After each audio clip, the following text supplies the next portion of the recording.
नमस्कार, मी विजया वामन। शिंदेंसोबत असलेल्या 40 आमदारांचं भवितव्य काय? शिंदेंनी ठाकरेंचे 18 पैकी 13 फोडले, त्यातील तिघांचं तिकीट कापलं, राहिले 10 पैकी 7 निवडून आणले। अशात टेन्शन वाढलंय ते शिंदेंकडे असलेल्या 40 आमदारांचं। किती जणांना तिकीट मिळतंय, किती जण शिंदेंच्या तिकिटावर निवडून येऊ शकत नाही आणि कित्येक जण तर योग्य पक्षाची चाचपणी करतात।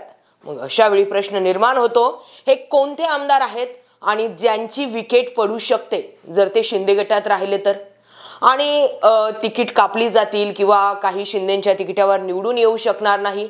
या लोकसभेच्या निवडणुकीने हे तर दाखवून दिलंय की समोरचा मंत्री असेल किंवा मग कित्येक टर्मचा खासदार, मतदारांनी ठरवलं तर तो पडतोच। चला तर समजून घेऊयात कोणते आमदार शिंदेंच्या पक्षामध्ये सेक्युअर नाहीत। नेमकं घडलंय का? पहिल्या आमदारांचं नाव येतं ते म्हणजे श्रीनिवास वनगा। पालघरचे ते आमदार आहेत। राजेंद्र गावित यांची शिंदेंशी वाढत असलेली जवळीक श्रीनिवास वनगा यांचं टेन्शन वाढवणारी। बघा, पालघरचं गणित सांगतात इथं वर्चस्व हे शिवसेना, ठाकरे आणि भाजपाचं राहिलंय। श्रीनिवास वनगा आज जरी शिंदे गटात असले तरी उद्या असतील की नाही याची खात्री नाहीये।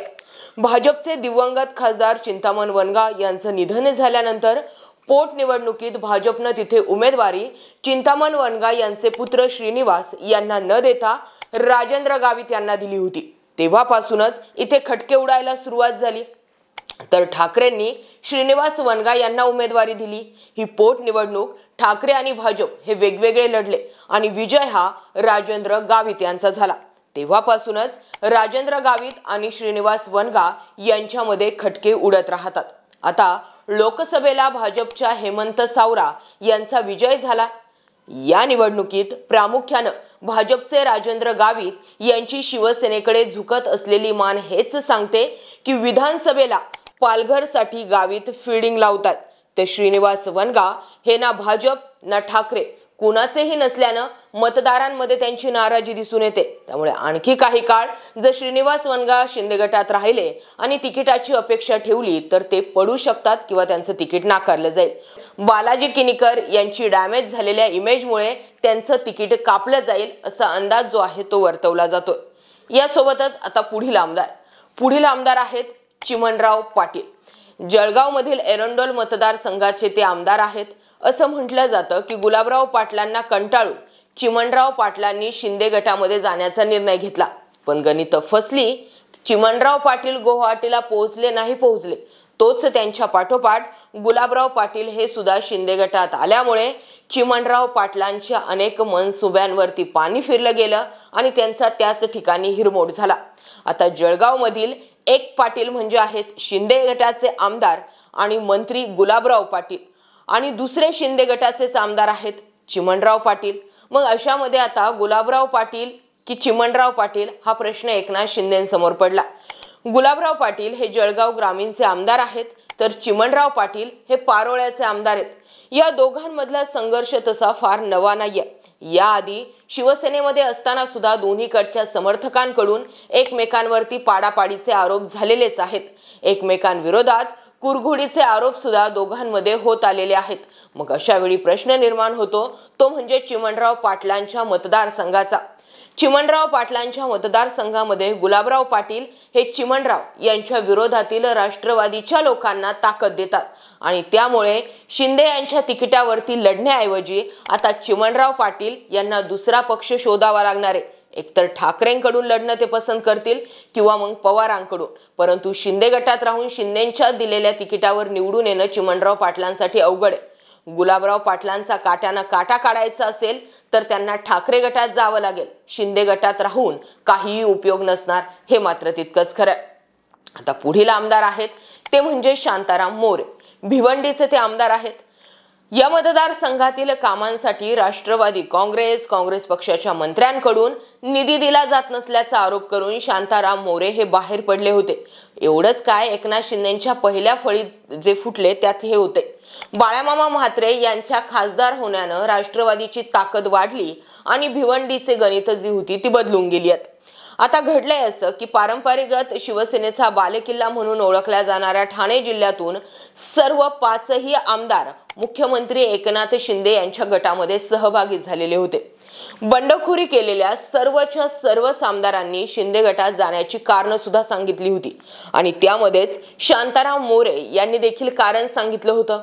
मतदारसंघातील कामांसाठी राष्ट्रवादी काँग्रेस पक्षाच्या मंत्र्यांकडून निधी दिला जात नसल्याचा आरोप हा शांताराम मोरे यांनी केला। परंतु आता निधी मिळत नाही आणि म्हणून ज्यांनी गाजावाजा केला ते विसरून गेलेत की निधी मिळत नसल्यामुळे आता त्यांना जनतेच्या रोषाला सामोरं जावं लागणार आहे। त्याला कारण म्हणजे आता अजित पवार सुद्धा त्यातच आहे। तर काँग्रेस आणि राष्ट्रवादी काँग्रेसचे नेते हे शिवसेना संपवण्याच्या मागे लागले होते असा आरोप सुद्धा मोरे यांनी केला। परंतु आता तेच अजित पवार आता अर्थमंत्री आहेत आणि अशात भिवंडीत झालेल्या महायुतीचा पराभव हेच सांगतोय की मोरे हे शिंदेच्या तिकिटावरती आता निवडून येऊ शकत नाही। त्यामुळे त्यांना एकतर पक्ष बदलीचा विचार करावा लागेल किंवा मग काहीतरी वेगळा निर्णय घ्यावा लागणार आहे। पुढील मतदारसंघ आणि आमदार आहेत त्या म्हणजे यामिनी जाधव, भायखळा। खासदारकीला तर पडल्या आणि विधानसभेला सुद्धा पडती, कारण मुस्लिम मत हा मतदारसंघ कुणाचाच बालेकिल्ला राहिलेला नाहीये। भायखळामध्ये आतापर्यंत 2 वेळेस काँग्रेस, 1 वेळेस MIM आणि 1 वेळेस शिवसेना अशी हिस्ट्री मागच्या 2-3 निवडणुकांची राहिली आहे। या ठिकाणी पहिल्या टर्मच्या यामिनी जाधव आमदार होत्या, त्यात त्यांनी ठाकरेंना सोडलं आणि लोकसभेला झालेल्या शिंदे गटाकडून त्यांचा पराभव, यामुळे शिंदे गटात राहून त्यांना पुन्हा आमदार होणं शक्य नाहीये। एकतर इथे मुस्लिम मतं महत्त्वाची ठरतात। 2014 ला निवडून आलेले वारिस पठाण हे 2019 ला 20,023 मतांनी पराभूत झाले। त्यामुळे यामिनी जाधव ठाकरे गटात होत्या, म्हणजे त्यावेळी यामिनी जाधव या ठाकरे गटात होत्या आणि आता शिंदे गटात राहून पुन्हा आमदार होणं यामिनी जाधव यांच्यासाठी सोपं नसेल, कारण आता मुस्लिम मतं सुद्धा ठाकरेंकडे डिव्हाइड झालेत। तर हे काही असे आमदार होते ज्यांची आमदारकी ही शिंदे गटामध्ये सेक्युअर नाहीये। आता पाहूयात नेमकं शिंदे गटामध्ये कोणते आमदार बाकी आहेत, त्यांचा मतदारसंघ कोणता आहे आणि ते त्यांच्या विधानसभा मतदारसंघामध्ये सेफ आहेत का। 1 प्रताप सरनाईक, माजी वडा ठाणे। 2 श्रीनिवास वनगा, पालघर। 3 अनिल बाबर, खानापूर। 4 नितीन देशमुख, अकोला। 5 लता सोनवणे, चोपडा। यामिनी जाधव, भायखळा। संजय शिरसाट, औरंगाबाद पश्चिम। महेंद्र दळवी, अलिबाग। भारत गोगावले, महाड। प्रकाश सर्वे, मागाठणे। सुहास कांदे, नांदगाव। बच्चू कडू, प्रहार पार्टी, अचलपूर। नरेंद्र बोंडेकर, अपक्ष उमेदवार, भंडारा। संजय गायकवाड, बुलढाणा। संजय रायमुलकर, मेहकर। बालाजी कल्याणकर, नांदेड उत्तर। रमेश बोरनारे, वैजापूर। चिमणराव पाटील, एरोंडल। किशोर पाटील, पाचोरा। नितीन कुमार तळे, बाळापूर। संदीपान भुमरे, पैठण, जे आता खासदार झालेले आहेत। महेंद्र थोरवे, कर्जत। शंभूराज देसाई, पाटण। शहाजी पवार, तानाजी सावंत, परांडा। शांताराम मोरे, भिवंडी। विश्वनाथ भुईर, कल्याण। शहाजी पाटील, सांगोला। प्रदीप जयस्वाल, औरंगाबाद मध्य। किशोर पाटील, जळगाव। उदयसिंह राजपूत, महेश शिंदे। ज्ञानराज चौगुले, जे उमरगाचे आमदार आहेत। राजकुमार पटेल, जे मेळघाटचे आहेत। अब्दुल सत्तार, सिल्लोड। प्रकाश आंबेडकर, राधानगरी आणि बालाजी किनीकर, अंबरनाथ। तर हे काही होते शिंदे गटात असलेल्या आमदारांची नावं। आता यांच्यापैकी किती जण एकनाथ शिंदेच्या पक्षात राहून निवडून येतात हे पाहणं गरजेचं आहे। तरी सुद्धा या आमदारांपैकी तुमचा आमदार तुमच्या म्हणजे कोणत्या मतदारसंघातील आहे आणि ते शिंदे गटात राहून निवडून येऊ शकतात का, त्यांचा पोर्टफोलिओ नेमकं मतदारसंघातील कसा आहे हे आम्हाला कमेंट करून जरूर कळवा। जय महाराष्ट्र पब्लिक।